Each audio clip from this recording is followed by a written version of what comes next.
नमस्कार, रोकठोकमध्ये आपलं स्वागत. मी अमोल जोशी. आधी विश्वास पाटील आणि आता राधेश्याम मोपलवार.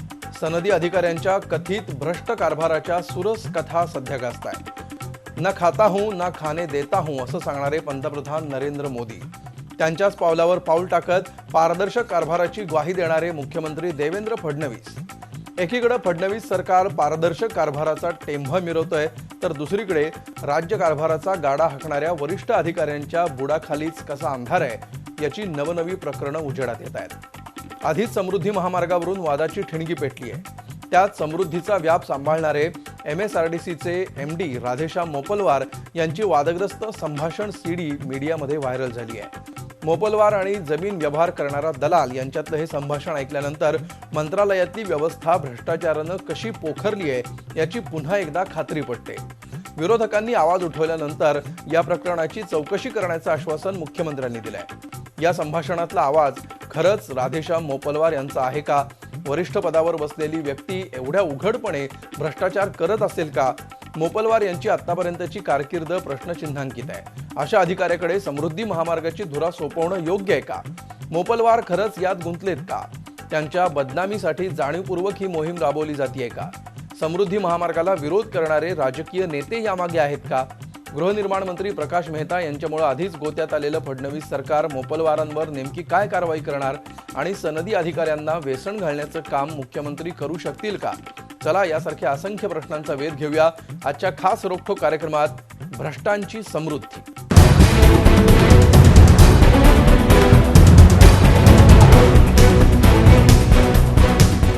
आणि या विषयावरच्या चर्चेला सुरुवात करण्यापूर्वी आपण बघूया याबाबतचा हा एक खास रिपोर्ट. त्याला मंत्रालयात काही द्यावे लागतील त्याने आपल्याकडे त्याला कोट करा 1 कोटी रुपये. अच्छा. त्याला तिथे या आपण दिलेल्या जमिनीमुळे त्याला 1000 स्क्वेअर फूटचे 50 फ्लॅट विकायला मिळतील. ओके.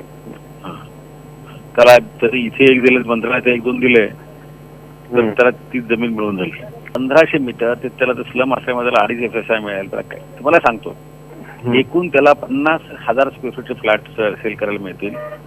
10,000 रुपये स्क्वेअर फूट जरी म्हटलं तरी 50 कोटी रुपयाचे फ्लॅट होतील.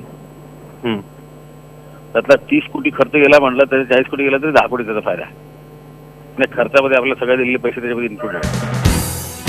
हे संभाषण ऐकलंयत? तळ राखी तो पाणी चाखी असं का म्हणतात हे ही क्लिप ऐकल्यावर तुम्हाला वाटेल. MSRDCचे व्यवस्थापकीय संचालक राधेश्याम मोपलवार आणि जमीन व्यवहार करणारा दलाल यांच्यातलं हे वादग्रस्त संभाषण सध्या सोशल मीडियावर व्हायरल झालंय. मोपलवार म्हणजे महत्वाकांक्षी समृद्धी महामार्गाची जबाबदारी असलेले वरिष्ठ सनदी अधिकारी. त्यामुळे महाराष्ट्राच्या समृद्धीची योजना भ्रष्ट अधिकाऱ्यांच्या हातात गेली आहे का असा सवाल विरोधकांनी केलाय. मोपलवारांवर कारवाई करण्याच्या मागणीसाठी त्यांनी विधिमंडळाचं कामकाज रोखून धरलं. रिटायर्ड न्यायाधीशाच्या मार्फत ही चौकशी झाली पाहिजे. माझ्याकडे त्याच्या संदर्भातल्या एवढ्या सगळ्या सीडी आहेत. त्याच्यामध्ये मंत्रालय कोण पैसे घेतो, कोटीची भाषा करतात, 50 कोटीचा फायदा होईल सांगतात, 40 कोटी खर्च करावे लागतील, 10 कोटी तुला मिळेल. गुन्हेगार लोकांना कशा करता सरकार पाठीशी घालतात? काय चाललंय या सरकारचं? आणि स्वतः मुख्यमंत्री पारदर्शक म्हणून ओळखले जातात. मुख्यमंत्र्यांना कसं चालतं? मोपलवारांच्या बद्दल ही जी माहिती आहे ती स्वतः कबूल केलेले एका वेगळ्या प्रकरणामध्ये की माझा आवाज आहे. तुम्ही निदान स्वतः बोलायला दिलं पाहिजे होतं की खरं आहे काय म्हणून. खुला बाजार कधी आपण पाहिलेला आहे का, ऐकलेलं आहे का? कधी मंत्रिमंडळ उद्या विकून टाकतील, मंत्रिमंडळ विकून टाकतील. मोपलवार प्रकरणावरून आजी माजी मुख्यमंत्र्यांमध्ये जोरदार खडाजंगी झाली. मोपलवारांची चौकशी करून योग्य कारवाई करण्याचं आश्वासन मुख्यमंत्र्यांनी दिलं. त्यांना प्रत्येक वेळी योग्य ठिकाणी तुम्ही दिला त्यांना. तुम्हाला कशी झोप आली? अध्यक्ष महोदय, राज्य सरकारचा कारभार पारदर्शी आहे. कुठल्याही परिस्थितीत चौकशी केली जाईल. अध्यक्ष महोदय, 1 महिन्याच्या आत चौकशी केली जाईल. चौकशीत दोषी आढळला तर कारवाई केली जाईल. दरम्यान आपली जाणीवपूर्वक बदनामी केली जात असल्याचं स्पष्टीकरण मोपलवार यांनी दिलंय. ह्या सगळ्या गोष्टी धादांत खोट्या आहेत. हितसंबंधी मंडळी बदनामी करण्याच्या दृष्टीने हे सगळं करत आहेत. त्यांचे काही हेतू आहेत. तथापि विधिमंडळाच्या सभागृहामध्ये दोन्ही माननीय मुख्यमंत्र्यांनी घोषणा केलेली आहे की ह्या सर्व गोष्टीची चौकशी करण्यात येईल आणि या चौकशीतून जे काही सत्य आहे ते बाहेर येईल, जे काही वस्तुस्थिती आहे ते बाहेर येईल. या चौकशीतून नेमकं काय बाहेर येतं याकडेच आता सर्वांचं लक्ष लागलंय. आधीच समृद्धी महामार्गावरून वाद सुरू असताना मोपलवारांच्या आक्षेपार्ह संभाषणामुळे आगीत तेल ओतलं गेलंय एवढं मात्र नक्की. सागर कुलकर्णीसह दीपक भातुसे, झी मीडिया, मुंबई. आणि या विषयावर चर्चा करण्यासाठी आपण वेगवेगळ्या राजकीय पक्षांचे आणि त्याचबरोबर सामाजिक क्षेत्रातले काही पाहुणे बोलवलेले आहेत. आपल्या स्टुडिओमध्ये आहेत भारतीय जनता पक्षाचे आमदार अनिल गोटे. गोटे साहेब, स्वागत आमच्या स्टुडिओमध्ये. या चर्चेमध्ये पुण्यातून सहभागी होत आहेत काँग्रेस पक्षाचे प्रवक्ते डॉक्टर रत्नाकर महाजन, त्याचबरोबर पुण्यातून माहिती अधिकार कार्यकर्ते आणि सामाजिक कार्यकर्ते विवेक वेलणकर हे सुद्धा या चर्चेमध्ये सहभागी होत आहेत. तर राष्ट्रवादी काँग्रेसचे आमदार अमरसिंग पंडित हे सुद्धा या चर्चेमध्ये सहभागी झालेले आहेत. सर्वांचं स्वागत या चर्चेमध्ये. आपण चर्चेला सुरुवात करूया आमदार अनिल गोटे यांच्यापासून. अनिलजी, राधेश्याम मोपलवार यांचं वर्णन तुम्ही कसं कराल? हा प्रश्न मी याच्यासाठी विचारतो आहे की ते नक्कीच प्रामाणिक किंवा अत्यंत सचोटीचे अधिकारी असणार असं बऱ्याच लोकांना वाटत असणार, कारण समृद्धी कॉरिडॉर सारखी इतकी महत्त्वाची जबाबदारी मुख्यमंत्र्यांनी त्यांच्याकडे दिलेली आहे. तर तुम्ही त्यांचं वर्णन कसं कराल? मी मोपलवारांच्या विरुद्ध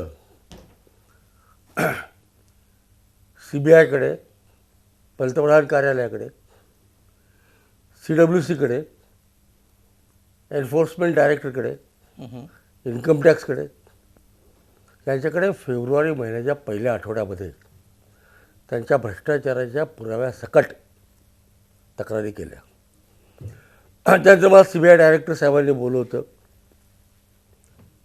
त्यांनी मला एक प्रश्न माहिती घेतली आधी, आणि माहिती घेतल्यानंतर एक प्रश्न विचारला की what do you think about the Mopalwar? म्हटलं he is a blot on IAS. तर हाऊ? म्हटलं त्याची जी कंपनी आहे, मयुरेश राऊत आहे, सतीश मांगले आहे, आता जे म्हणतात ते मला ब्लॅकमेल करतायत. काही ब्लॅक आहे म्हणून तर करतात ना, आम्हाला कोणी नाही ब्लॅकमेल करत. काय बिलकुल. आता माझा कसा या प्रकरणी संबंध आला हे मी सांगतो. वन फाईल मॉर्निंग माझ्याकडे 2 पत्रकार मुंबईतले, त्यातले एक अनिकेत जोशी हे आले आणि त्यांनी मला ती सगळी कागदपत्र दाखवली. त्याला गोटेसाहेब तुम्ही यांना न्याय देऊ शकता. म्हटलं अरे एवढं सगळं असणार तर तू पोलीसमध्ये का जात नाही? त्यावेळेला कुठल्याही पोलीस स्टेशनला आमची फिर्याद घेतली जात नाही. मग मी ते सगळं कागद वाचल्यानंतर माझ्या लक्षात आलं की हा व्हाईट कॉलर क्रिमिनल आहे, तरी माझ्यावर अब्रुकचे खटले दाखल करावे. मी फेस करायला तयार आहे, कारण माझ्याकडे कागदपत्रच इतके आहेत, डॉक्युमेंटच इतके आहेत माझ्याकडे. लक्षात घ्या, हा मयुरेश राऊत आणि सतीश मांगले, त्याचं म्हणणं आहे की हे ब्लॅकमेलर आहेत. मग ब्लॅकमेलर आहेत तर मग 5 वर्ष तुम्ही त्याचे संबंध कसा ठेवला? खरं.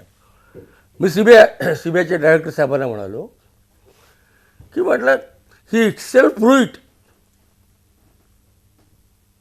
म्हणजे तो मयुरेश राऊत सतीश मांगलेला किडनॅप करतो, त्या ठिकाणी जाऊन मोपलवारची बायको मनीषा देशमुख मोपलवार, काय क्रमांक माहीत नाही किती येतो, पण होती, ते जाऊन त्या सतीश मांगलेला बेसबॉलच्या दंड्याने मारते. मी पाहिलं आहे, व्हिडिओ पाहिलेला आहे. काय बिलकुल. त्या सतीश मांगलेला जबरदस्त मारहाण झालेली आहे. मग मी ठरवलं की याला न्याय मिळवून द्यायचा. बिलकुल. आणि त्यानंतर तुम्ही हे सगळं प्रकरण समोर आणलं आणि त्याचा पाठपुरावा करत आहात. डॉक्टर रत्नाकर महाजन, ही जी क्लिप आहे याच्यातून नेमकं काय चित्र समोर येतंय असं आपल्याला वाटतं? किती गांभीर्याने घेण्याचा हा विषय आहे असं आपल्याला वाटतं?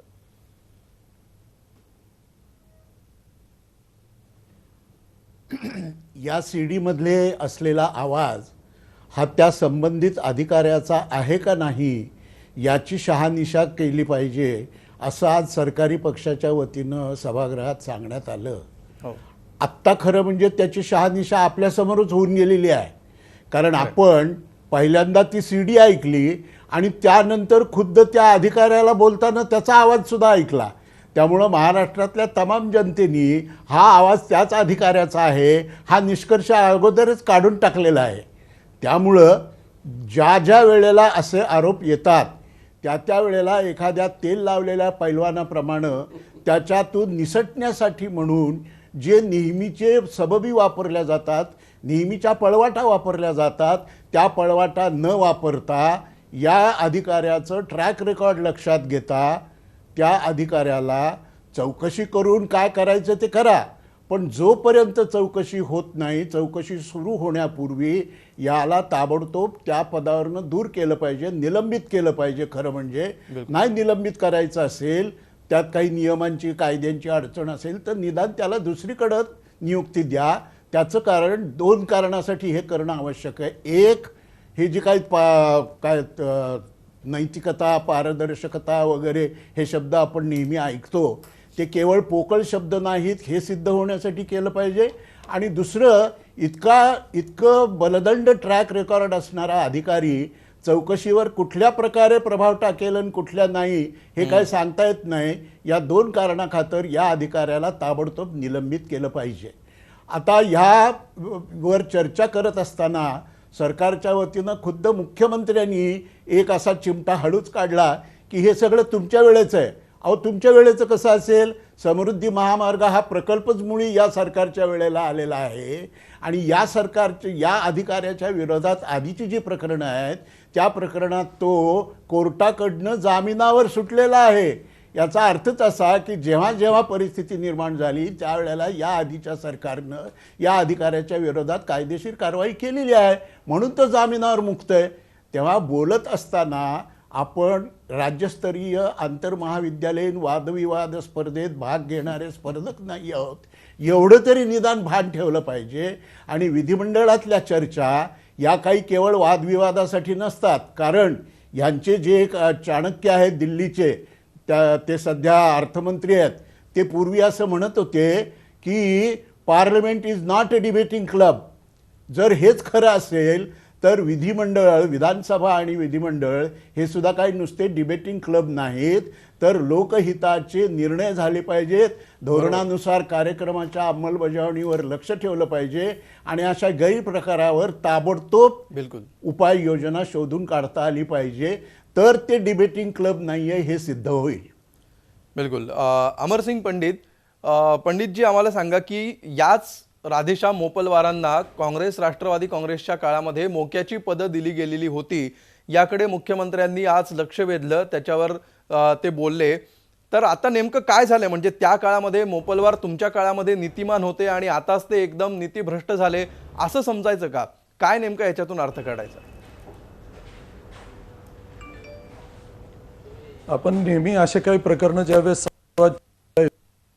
सत्ताधारी पक्षाची मला वाटतं ही सवय झालेली आहे आता की तुमच्या काळातले हे आहे, तुमच्या काळात असं झालेलं आहे, तुम्ही काय केलेलं आहे, तुमच्या काळात तसं व्हायला पाहिजे होतं, आम्ही ते करायला लागलोय. आता आज या घटकेला त्या काळात राधेश्याम मोपलवारनी काय काय केलंय काय नाही हे सगळं काही त्यावेळेस निदर्शनास आलं नाही. आज निदर्शनास आलं तर त्यावेळेस तुम्ही केलं म्हणून त्याला माफ करायचंय का आज? आणि राहिला प्रश्न दुसरा, माझ्या अगोदर अनिलजी गोटे साहेबांनी सांगितलेलं आहे, रत्नाकरजी महाजन साहेबांनी सांगितलेलं आहे, या दोघांनी, अनिलजी गोटे तर सत्ताधारी पक्षात आहे, त्यांनी ट्रान्स्क्रिप्शन हे ऑथोराइज्ड आहे. आता साधारणपणे हा पुरावा ज्यावेळेस सभागृहात आला त्याचं CD मान्य विरोधी पक्ष नेत्यांनी सभागृहात दाखवलेली आहे.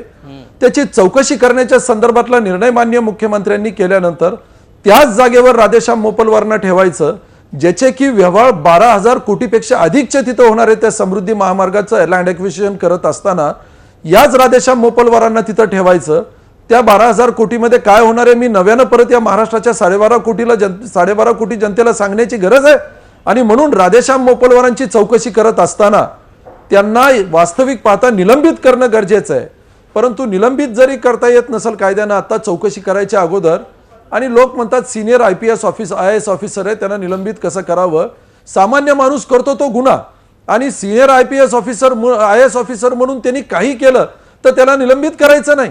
त्याची चौकशी केली पाहिजे, आणि चौकशी करेपर्यंत या समृद्धी महामार्गाची जबाबदारी ज्या राधेश्याम मोपलवारांकडे आहे त्या जबाबदारीतनं त्यांना बाजूला केलं पाहिजे, आणि रितसर चौकशी करून 15 दिवसाच्या आत निर्णय माननीय मुख्यमंत्र्यांनी जाहीर करणं गरजेचं आहे.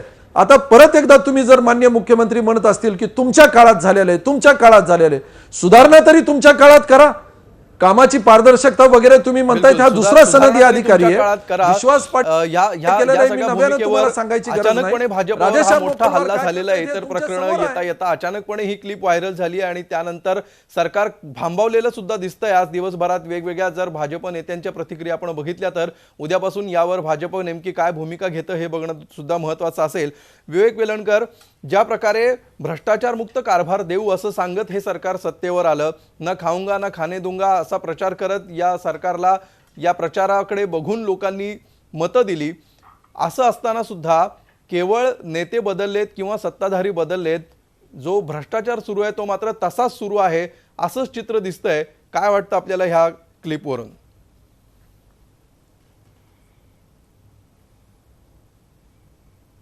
नाही, मुळात आत्ताच परवा संसदेमध्ये केंद्र सरकारने असं सांगितलं की आम्ही 68 IPS आणि IAS अधिकाऱ्यांवर IRS अधिकाऱ्यांवर कारवाई केली, भ्रष्टाचाराच्या आरोपाखाली. मग ह्याच भाजपचं केंद्र सरकार असं जर कारवाई करू शकतं तर एका अधिकाऱ्यावर कारवाई करायला मुख्यमंत्र्यांना प्रॉब्लेम काय आहे? मला असं वाटतं की यातनं अतिशय वाईट प्रकारचा एक संदेश जातोय की त्या अधिकाऱ्यावर कारवाई करण्याची आमची इच्छा नाही. मुळातच आत्ता एक लक्षात घेतलं पाहिजे की जर मुख्यमंत्री आमचे स्वच्छ आहेत असं एकंदर जनतेत प्रतिमा आहे, त्यालाच तडा जाण्याची वेळ आलेली आहे. कारण मुख्यमंत्र्यांनीच मोपलवारांना 1.5 वर्षापूर्वी MSRDCत आणलं, त्यांची सगळी बॅकग्राऊंड माहीत असताना. याच मुख्यमंत्र्यांनी विश्वास पाटलांना पण SRA मध्ये आणलं. या दोघांची आत्ता काय अवस्था आपण पाहिली आहे.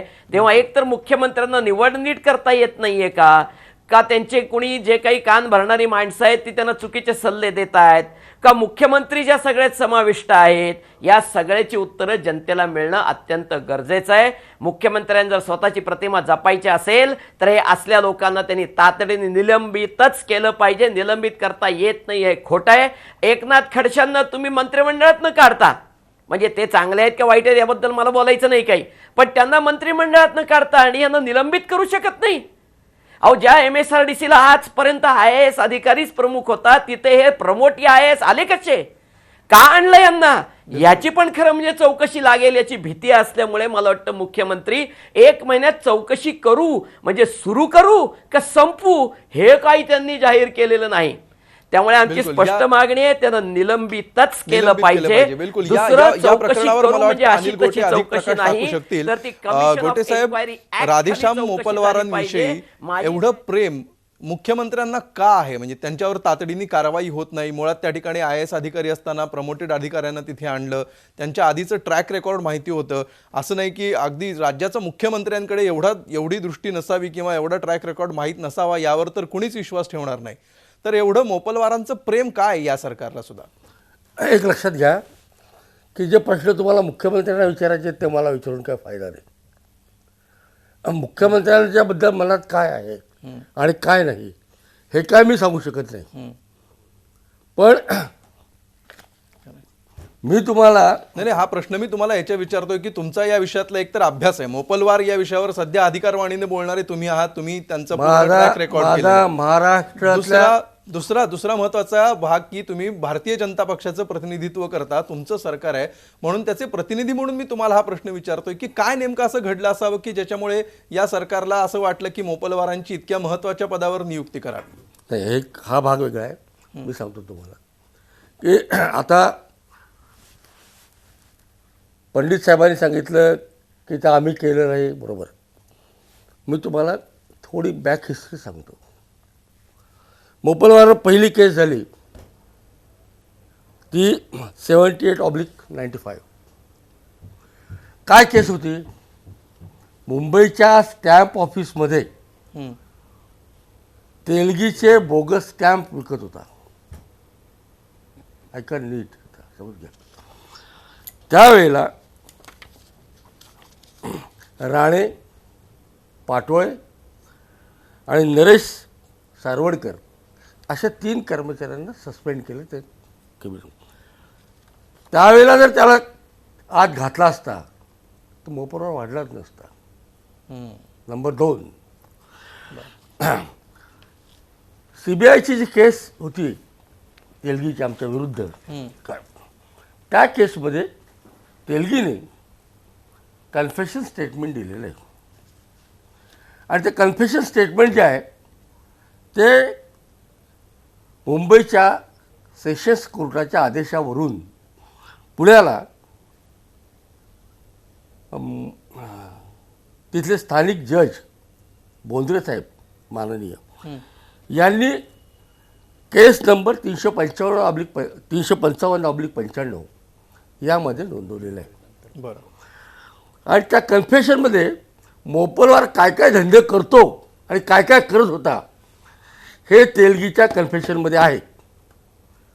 मग त्यावेळेला जे सरकार होतं दिल्लीमध्ये आणि महाराष्ट्रात, आणि जे इन्व्हेस्टिगेटिव्ह ऑफिसर होते सुबोध जयस्वाल आणि CH वाकडे यांनी ह्या कन्फेशनचं केलं काय आलं लक्षात. आणि मग त्याला 319 मध्ये त्याला आरोपी म्हणून सिद्ध केलं. त्यांनी अँटिसिपेटरी बेल घेतला 2009 मध्ये. त्यावेळेला तरी मागे जाऊन बघायला पाहिजे होतं ना की हा आरोपी झालेला आहे. ते बघायचं राहिलं बाजूला. त्यानंतर त्याला नांदेड महापालिकेचा आयुक्त, मग नांदेडला कलेक्टर, 1600 कोटी रुपये केंद्र सरकारने गुरुदा गद्दीला दिले आणि राज्य सरकारने 600 कोटी, अशा 2200 कोटी रुपये त्या माणसाच्या हातात सोपवले. हे मी सरळ सरळ सांगतो आणि फार स्वच्छ आणि स्पष्ट शब्दात सांगतो, हे अशोकराज चव्हाणचं लाडावलेलं बाळ आहे. बरं. काय कारण कलेक्टर नंतर ते आले, ते जॉईंट MD म्हणून MIDC मध्ये आले, तिथून गेले ते रेव्हेन्यू कमिशनर कोकण विभाग गेले, तिथून गेले पर्यावरणचे MD म्हणून गेले. म्हणजे जिथे जिथे क्रीम पोस्ट म्हणतात त्याला, या क्रीम पोस्टवर त्याला नेमलं. आता हे माननीय मुख्यमंत्र्यांना माहिती होतं की नव्हतं हे माननीय मुख्यमंत्रीच तुम्हाला सांगू शकतील. ठीक आहे. पण ऐका पण हा निर्णय चुकीचा होता हे मात्र नक्की आहे. एक लक्षात असं तुम्ही म्हणाल. मी काही म्हणत नाही, माझ्या तोंडी घालू नका, मी जे बोलत नाही. तुम्ही असंही म्हणणार नाही समृद्धी नाही, कॉरिडॉरसाठी त्यांची मी काय म्हणणार नियुक्ती होती असं पण तुम्ही म्हणत मी नाही. तुम्हाला काय म्हणतोय मी तुम्हाला सांगतो ना. एक मिनिट लक्षात ते घ्या काहीच म्हणणार नाहीत की हे जे आहे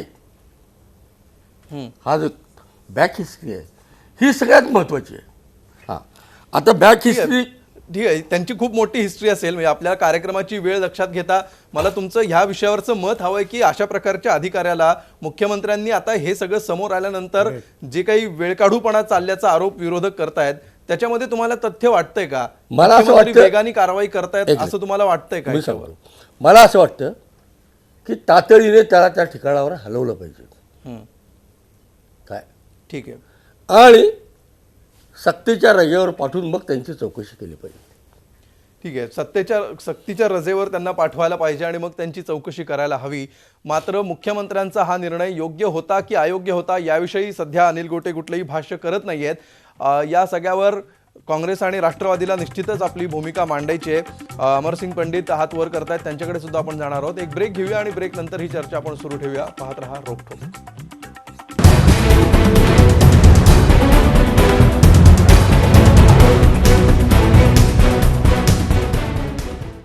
भ्रष्टांची समृद्धी या विषयावर आपण चर्चा करतो आहोत. राधेश्याम मोपलवार यांची जी ऑडिओ क्लिप सध्या व्हायरल झालेली आहे आणि त्यामुळे कशा प्रकारे सरकारी अधिकारी काम करतात, कशा प्रकारे भ्रष्टाचार चालतो मंत्रालयामध्ये, या सगळ्या गोष्टींचं एक उदाहरण या निमित्तानं समोर आलेलं आहे. आणि त्याच्यामुळे प्रत्यक्षात काय चित्र असेल हा तर त्या क्लिपचा काही भाग सध्या व्हायरल झाला आहे. प्रत्यक्षात किती व्यवहार होत असतील याची कल्पना सर्वसामान्य लोक ज्यांचा संबंध मंत्रालयाशी आणि इतर गोष्टींशी येतो ते स्वतः घेत असतातच. मात्र या निमित्ताने सगळ्यांसमोरच या गोष्टी आलेल्या आहेत. अमरसिंग पंडित, ज्या प्रकारचा दावा सध्या अनिल गोटेंनी केलेला आहे तो इतका भ्रष्ट अधिकारी आहे, ज्याच्या त्या प्रकरणामध्ये अडकलेला हा अधिकारी बघितलेला आहे. असं असताना सुद्धा मुख्यमंत्र्यांना पुन्हा एकदा त्याची नियुक्ती इतक्या महत्त्वाच्या समृद्धी कॉरिडॉर सारख्या ठिकाणी करावीशी वाटते. याच्यामागे काय कारणं असावीत असं आपल्याला वाटतं? मला निश्चित सांगता येत नाही, परंतु आज त्यांची क्लिप पाहिल्यानंतर किती सहजपणे ते बोलत होते हो. 10 कोटी त्यांना मिळतील, 40 कोटीचे इकडे जातील, 20 कोटी तिकडे जातील. हा माणूस इतका सहजरित्या बोलत होता. 20 कोटीशी काय फारसा काही फरक पडत नाही इकडचे तिकडे गेल्यानं. त्यांना व्यवहार करायचा तो 12,000 कोटीचा. या 12,000 कोटीमध्ये काय करतील काय नाही ते त्यांनाच माहित होतं की काय करणार होते काय नाही ते. आणि मोपलवारांच्या संदर्भातला त्यांचा ट्रॅक रेकॉर्डच्या संदर्भात जे गोटे साहेब जे बोलले ते काही चुकीचं नाही आहे. बीड जिल्ह्यातलं उडीद प्रकरण हे चौकशीसाठी त्यांच्याकडे गेलं होतं. तत्कालीन जिल्हाधिकारी केंद्रेकरांनी हे गुन्हे नोंदवण्याच्या संदर्भातले आदेश दिले होते. हे राज्य सरकारनं फेर चौकशीसाठी त्यांच्याकडे दिलं आणि अगदी लिलाया हे राधेश्याम मोपलवार यांनी ते प्रकरण दडपून टाकलं. हे काही नव्यानं नाही आहे राधेश्याम मोपलवार यांच्यासाठी. आणि हे करत असताना ह्या सगळ्या पायऱ्या चढत ते MSSRDCच्या प्रमुखपर्यंत गेलेले आणि समृद्धीचं काम ते पाहत आहेत. एकूण हे जे काही सगळं चाललेलं आहे इतका आग्रह धरत असताना सुद्धा का कुणाचा राजाश्रय या राधेश्याम मोपलवारांना मिळतो हे काही मला कळत नाही. आणि म्हणून गोटेजी जे काय बोलतायत, गोटे साहेब, रत्नाकरजी, महाजन साहेब जे काय बोलतायत, वेलणकरजी जे काय बोलतायत की त्यांना एक तर त्यांना फोर्स लीव्हवर पाठवणं अतिशय गरजेचं आहे. तिथं बसून हे सगळा पुरावा दडपण्याचा ते प्रयत्न करतील आणि म्हणून आहे त्या पदावरनं त्यांना बाजूला काढणं गरजेचं आहे. एक चुकीचा मेसेज महाराष्ट्राच्या या 12.5 कोटी जनतेला चाललेला आहे. सामान्य माणसानं जर काही कुठं थोडंफार ₹2 इकडं तिकडं झाले तर त्याला अटक केली जाते, त्याच्या विरुद्ध गुन्हा नोंदवला जातो. परंतु IAS ऑफिसर्स आणि IPS ऑफिसर्सना निलंबित होत असताना या महाराष्ट्राच्या जनतेनं कधी पाहिलेलं नाहीये. या सरकारनं खरंच त्यांच्या व्यवहारात पारदर्शकता आहे. तर उद्या सकाळी राधेश्याम मोपलवारांना ते IAS असतील, IPS असतील, सिनियर IAS ऑफिसर असतील, तातडीनं त्यांना त्यांच्यावर चौकशी करून 15 दिवसाच्या आत त्यांना निलंबित केलं पाहिजे. आणि महाराष्ट्राच्या या 12.5 कोटी जनतेच्या समोर एक नवीन उदाहरण ठेवलं पाहिजे की भले तुम्ही IAS IPS अधिकारी असताल, जर काही यदा कदाचित गैरव्यवहार जर काही करणार असताल तर तुम्हाला हे राज्य सरकार सोडणार नाही. तुम्हाला निश्चितरित्या we will take you to task अशा प्रकारचा मेसेज या निमित्तानं देणं गरजेचं आहे. अतिशय ठामरित्या अशा प्रकारची भूमिका राज्य सरकारची असणं गरजेचं आहे. पण राज्य सरकार असं काही निर्णय करत असताना कुठेही दिसत नाही. ही खऱ्या अर्थानं शोकांतिका आहे. बिलकुल. काय पुरावे पाहिजेत तुम्हाला, कोणते पुरावे पाहिजेत तुम्हाला आणि कशासाठी त्यांना तुम्ही त्यांना शील्ड करतायत हे खऱ्या अर्थानं महाराष्ट्राच्या या जनतेला तुम्हाला सांगावं लागणार आहे. बिलकुल. डॉक्टर रत्नाकर महाजन, एखाद्या अधिकाऱ्याचं नेमकं काय करायचं, त्याला किती मोकळं सोडायचं किंवा त्याच्यावर किती वचक ठेवायचा, हे सगळं सत्ताधारी पक्ष, मुख्यमंत्री आणि अख्खं मंत्रिमंडळ या सगळ्या लोकांच्या हातात गोष्टी असतात. असं असताना जर राजकीय पक्षांनी, सत्ताधारी पक्षानं ठरवलं, मंत्रिमंडळानं ठरवलं तर एखाद्या अधिकाऱ्याला कुठे लगाम घालावा हे ठरवता येतं. मात्र गेल्या कित्येक वर्षांमध्ये हा अधिकारी दिवसेंदिवस वेगवेगळ्या महत्त्वाच्या पदांवर त्याची नियुक्ती झालेली आपल्याला बघायला मिळते. आपल्याला काय वाटतं की सर्वपक्षीय राजकारणी याला जबाबदार आहेत का? जसं आता अनिल गोटेंनी अशोक चव्हाणांचं नाव घेतलं की त्यांनी मोठा केलेला अधिकारी आहे, त्यांनी शब्द वेगळा वापरला पण त्यांनी मोठा केलेला हा अधिकारी असं त्यांनी म्हटलं. तर या सर्व पक्षीयांनीच वेळोवेळी आपापली सत्ता असताना मोठा केलेला अधिकारी म्हणून या अधिकाऱ्याचं उदाहरण महाराष्ट्रासमोर येत आहे का?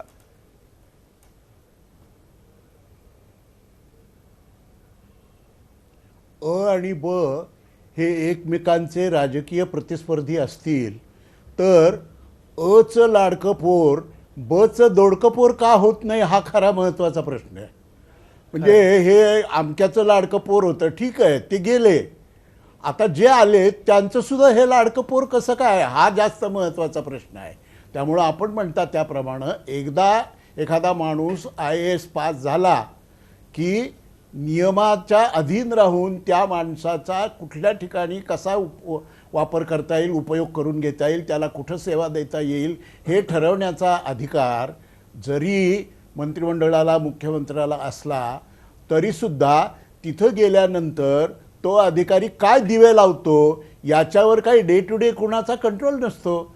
त्यामुळं जसं राजकीय पक्षांनी सार्वजनिक जीवनाच्या स्वच्छतेकडे लक्ष दिलं पाहिजे, तसं अधिकारी मंडळींनी सुद्धा आपण या सेवेमध्ये कशासाठी आलो, सेवेमध्ये येत असताना आपल्या मनात काय होतं, जेव्हा आपण इंटरव्ह्यू देतो त्यावेळेला जे आपल्याला विचारलं जातं की तुम्ही कशासाठी IAS मध्ये येत आहे, त्यावेळेला जी अगदी पाठ केलेली उत्तरं आपण दिलेली असतात त्या उत्तरांच्या अधीन, त्या उत्तरांना प्रामाणिक राहून आपण सेवा करतो का नाही याचाही विचार केला पाहिजे. असेही काही अधिकारी सेवेमध्ये आहेतच, ते काही सगळेच काही मोपलवार नाहीत किंवा सगळेच काही विश्वास पाटील नाहीत किंवा सगळेच काही आणखीन कोणी नाहीत. जे असे लोक आहेत त्यांना सत्ताधाऱ्यांनी आणि सर्व राजकीय पक्षांनी अभय दिलं पाहिजे, त्यांच्या पाठीशी उभं राहिलं पाहिजे. आणि जे मोपलवार असतील त्यांची मात्र क्षणभरही गय न करता कायद्याच्या कक्षेत राहून त्यांच्यावर कडक कारवाई केली पाहिजे. असं केलं तरच शासन हे समन्यायी आहे आणि अन्याय सहन न करणारं आहे, भ्रष्टाचार, लाचलुचपत, गैरकारभार, गुन्हे, अपराध सहन न करणारा आहे असा मेसेज लोकांपर्यंत जाईल आणि एकूण शासन संस्था ही अधिक विश्वासार्ह बनण्याला मदत होईल. बिलकुल. वेलणकरांकडे जाण्यापूर्वी महाजन साहेब, तुम्ही जो महत्त्वाचा प्रश्न म्हणून जो मांडलात, अचा लाडका असणारा बचाही लाडका कसा, तर याचं हाच प्रश्न मी तुम्हालाच विचारतो की तुमच्यासाठी तुमच्यापुरतं याचं उत्तर काय आहे? हा अचा आणि बचा दोन्हीकडचा लाडका कसा, कशामुळे?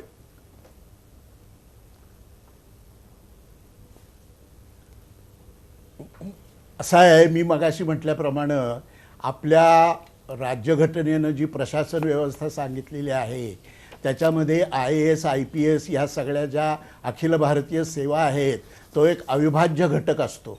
विशिष्ट ठिकाणी त्यातून आलेल्या लोकांची नेमणूक केल्याखेरीज प्रशासन चालवताच येत नाही.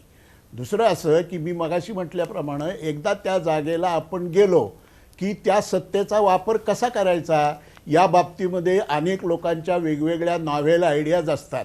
मग त्या सत्तेच्या आधारे आपल्या ठराविक लोकांना खुश कसं करायचं, ठराविक लोकांच्या मागं शुक्ल काष्ट कसं लावायचं, याही टॅक्टिक्स या अधिकाऱ्यांच्या ठराविक असतात, ठरलेल्या असतात. राजकारणामध्ये जसे सगळे अप्रामाणिक नसतात तसे सगळे प्रामाणिकही नसतात. त्यामुळं आणि हे मिक्सचर आहे आणि हे एकूण समाजाचंच प्रतिबिंब आहे. समाजामध्ये सर्व प्रवृत्ती एकाच वेळेला नांदत असतात. आपण कुठल्या प्रवृत्तीला उत्तेजन द्यायचं आणि कुठल्या प्रवृत्तीला रोख लावायचा, कुठल्या प्रवृत्तीला व्यसन लावायचा हा धुरीणांनी विचार केला पाहिजे, नेतृत्व करणाऱ्या मंडळींनी विचार केला पाहिजे. तो जर केला नाही तर त्यातून असे प्रसंग उद्भवतात. बिलकुल. विवेक वेलणकरजी, तुम्हाला काय वाटतं की मोपलवारांसारखे अधिकारी हा प्रोसेसचा भाग आहे की सध्या आपल्याकडे जी राजकीय प्रक्रिया आहे त्याचं हे प्रॉडक्ट आहे?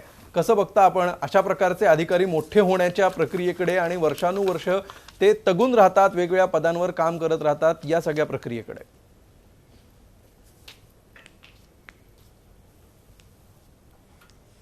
नाही, मुळात काय आपल्या यंत्रणेमध्ये एकंदरच परिस्थिती अशी आहे की जो स्वच्छ आहे त्याला सातत्याने बाजूला काढायचं आणि जो भ्रष्ट आहे त्याला जवळ करायचं आणि याला कोणीही अपवाद नाही. म्हणजे फॉर एक्झाम्पल श्रीकर परदेशींसारखा अधिकारी असेल किंवा आत्ता तुकाराम मुंढ्यांसारखा अधिकारी असेल किंवा औरंगाबादवरनं ज्यांची गच्छंती झाली ते ओमप्रकाश बकोरियांसारखा अधिकारी असेल, हे प्रामाणिक अधिकाऱ्यांच्या नशिबी मात्र वर्षा दीड वर्षाला ट्रान्सफर येतात. कारण हे प्रामाणिक वागतात, त्यामुळे हे कोणालाच चालत नाहीत, सर्व पक्षांना चालत नाहीत. पण मोपलवारांसारखे अधिकारी मात्र सगळ्यांचेच लाडके बनतात, कारण ते आपण म्हणू ते ऐकतात. एवढंच नाही तर ते अनेक गोष्टी सुचवतात सुद्धा. आणि म्हणून असे मोपलवार सिस्टीममध्ये पोचले जातात आणि असे चांगले अधिकारी मात्र खड्यासारखे बाजूला टाकले जातात. ही आमच्या लोकशाहीचं अत्यंत मोठं दुर्दैव आहे. आजची मोपलवारांची परिस्थिती अजून एक अशी आहे की आत्ता ऑलरेडी आमच्या एका केसमध्ये डिस्क्रीट ACB एन्क्वायरी MSRDCला लागलेली आहे आणि त्याच्यात मोपलवार स्वतः सामील आहेत. कारण एक्सप्रेसवेवरचा टोल हा संपलेला आहे. तिथे कॉन्ट्रॅक्टर चुकीची वाहन संख्या दाखवतोय. हे आम्ही सातत्याने मोपलवार साहेबांच्या नजरेला आणून सुद्धा त्यांनी काही केलं नाही. ACBकडे तक्रार दाखल केली, परंतु तेही मुख्यमंत्र्यांच्या अखत्यारीत असल्यामुळे त्यांनी यांना कुठेतरी सांभाळून घेण्याकरता ACB एन्क्वायरी सुद्धा लावली नाही. शेवटी आम्हाला हायकोर्टात जावं लागलं आणि हायकोर्टाचा दट्टे आल्यानंतर मात्र आता डिस्क्रीट ACB एन्क्वायरी यांच्यावर लागलेली आहे. म्हणजे मुख्यमंत्री यांना काय एवढं सांभाळून घेत आहेत? मुख्यमंत्र्यांची प्रतिमा यातनं मलिन होत नाही का? हेच मला काही समजत नाहीये. म्हणजे कुठेतरी असे अधिकारी आपल्याला चुकीची कामं करायला उपयोगी पडतात अशी काही धारणा या राजकीय मंडळींची होते का काय, असा आता त्यातनं संशय निश्चितपणे बाळवतोय. बिलकुल. गोटे साहेब, काय वाटतं आपल्याला की SRA घोटाळा प्रकरणी विश्वास पाटलांची सध्या चर्चा सुरू आहे, ते या सगळ्या चक्रामध्ये अडकलेले आहेत. मोपलवारांवर आता आरोप आहेत. त्यापूर्वी खडसेंना जावं लागलं, आता मेहता वादात सापडलेली आहेत. तर म्हणजे सरकार बदललं तरी सुद्धा नोकरशाही आणि राजकारण्यांची वृत्ती तीच आहे. तर कुठे म्हणजे कसं म्हणायचं याला आजचे दिन? एक असं आहे की मी तुम्हाला 2 उदाहरणं सांगतो फक्त.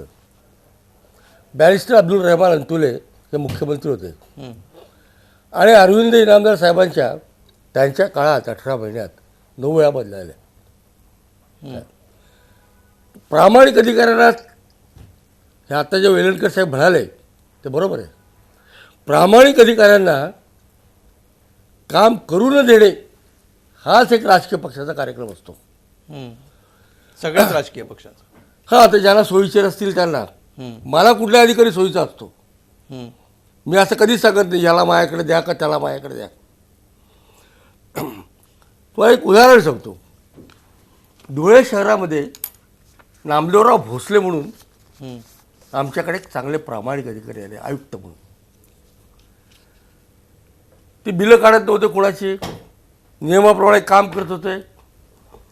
त्याला इतकं बदनाम केलं की शेवटी त्यांच्यावर अविश्वास ठराव आणून त्यांना हाकलून लावलं. याचा परिणाम काय झाला? याचा परिणाम तुकाराम मुंडेंना पण जावं लागलं. बिलकुल. ही सगळी उदाहरणं आहेत. पण माझं प्रश्नाचं उत्तर तुम्ही देत नाही आहात की याला आजचे दिन कसं म्हणायचं मग? म्हणजे ज्या मुद्द्यांवर तुम्ही निवडणुका लढवल्या भाजपने आणि भाजप सत्तेत आला, त्या जुन्या काळात जे होतं 3 वर्षांपूर्वी जे होतं त्याच्यातून याच्यात काय फरक आहे? म्हणजे कसे आजचे दिन म्हणायचे याला? कुठे आहेत आजचे दिन? असं आहे, पहिले बुरे दिन खतम झाले पाहिजे ना. काय आम्ही अच्छे दिन आणण्याचा प्रयत्न करतो आहोत, पण बुरे दिन इतके आहेत की ते अच्छे दिन यायला उशीरच लागतोय. बुरे दिन अजून संपले नाहीत असं म्हणायचं तुम्हाला? संपले नाहीतच. याचं कारण आहे. आणि पुढच्या 2 वर्षात संपतील ते असं वाटतंय तुम्हाला? मी 2 वर्षात संपतील असं नाही म्हणालो तुम्हाला. मी तुम्हाला असं म्हणतो की ते संपल्याशिवाय अच्छे दिन येत नाहीत. आता एक साधं उदाहरण आहे. सत्ता बदलली, सत्तेमधला पक्ष बदलला, झेंड्याचा रंग बदलला, पण अंमलबजावणी करणारे जे आहेत ते तेच आहेत. अच्छा, ठीक आहे. बुरे दिन संपले नाहीत असा युक्तिवाद ते करतायत. अर्थात आजचे दिन येणं म्हणजे बुरे दिन संपणं, ह्या 2 वेगवेगळ्या प्रक्रिया आहेत असं आपण समजून हा युक्तिवाद पुढे नेऊया. काय म्हणाल डॉक्टर रत्नाकर महाजन? बुरे दिन अजून संपलेच नाही आहेत, कुठे तुम्ही आजचे दिनची विचारणा करताय?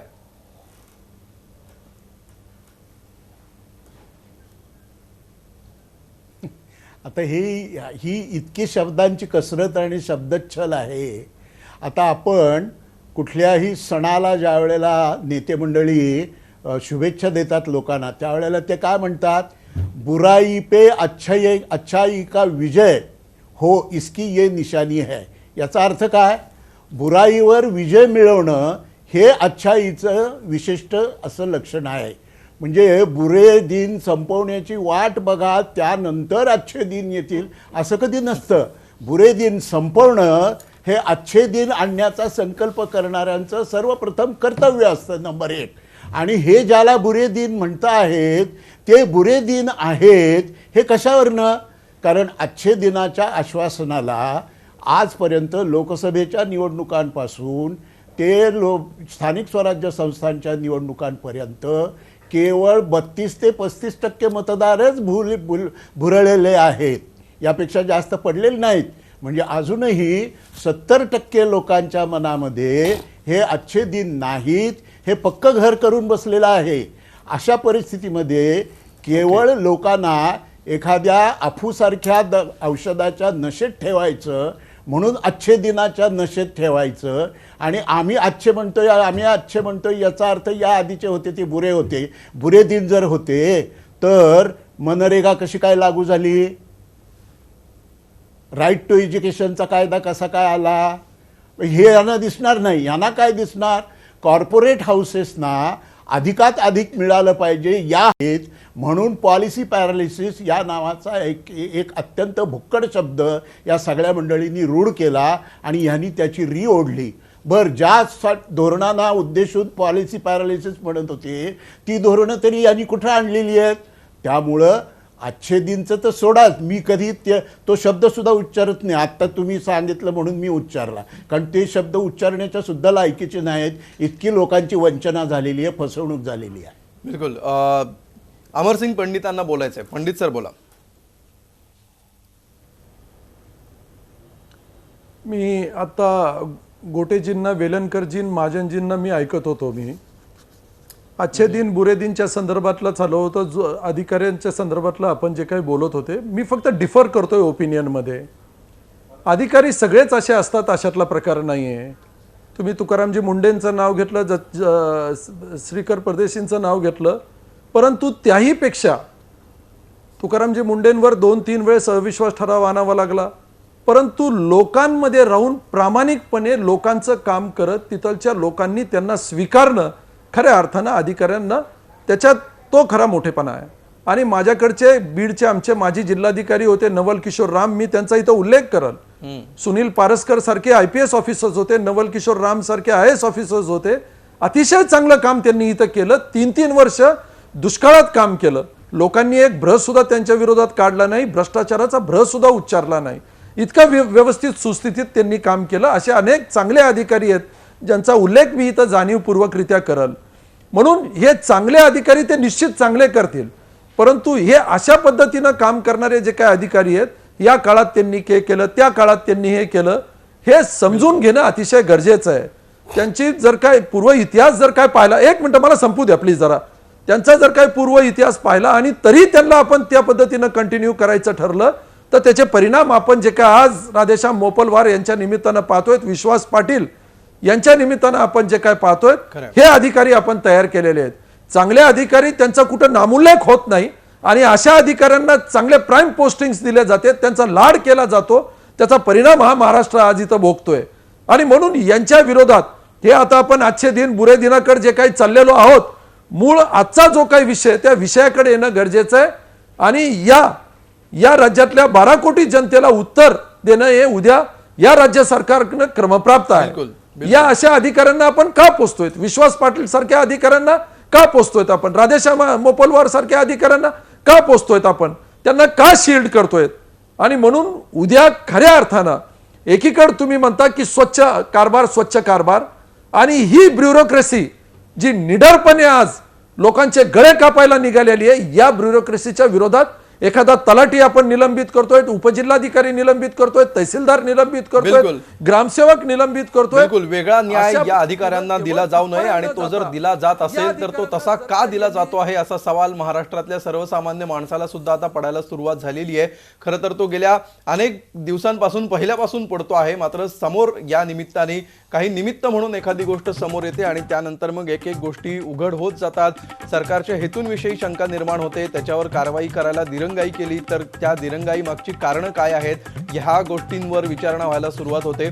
आणि त्यामुळे सरकारला जर आपले हेतू स्पष्ट करायचे असतील तर तातडीने अशा अधिकाऱ्यांवर कारवाई जेव्हा होईल, चौकशी जेव्हा होईल त्यावेळी ती सगळी प्रक्रिया होईलच. मात्र त्यापूर्वी आपण या चौकशीसाठी तयार आहोत आणि असे भ्रष्टाचार खपवून घ्यायला आपण बिलकुल तयार नाही याचा संदेश देण्यासाठी किमान काही पावलं सरकारने तातडीने उचलली पाहिजेत. तरच या स्वच्छ प्रशासन असल्यावर लोकांचा विश्वास बसू शकेल. अन्यथा पुन्हा लोकांचा या सगळ्या प्रक्रियेवरून विश्वास उडायला वेळ लागणार नाही. या चर्चेमध्ये सहभागी झाल्याबद्दल सर्व मान्यवरांचे आभार.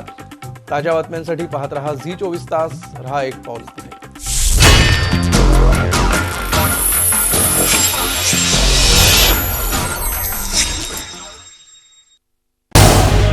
झी 24 तास रहा एक पाऊल पुढे.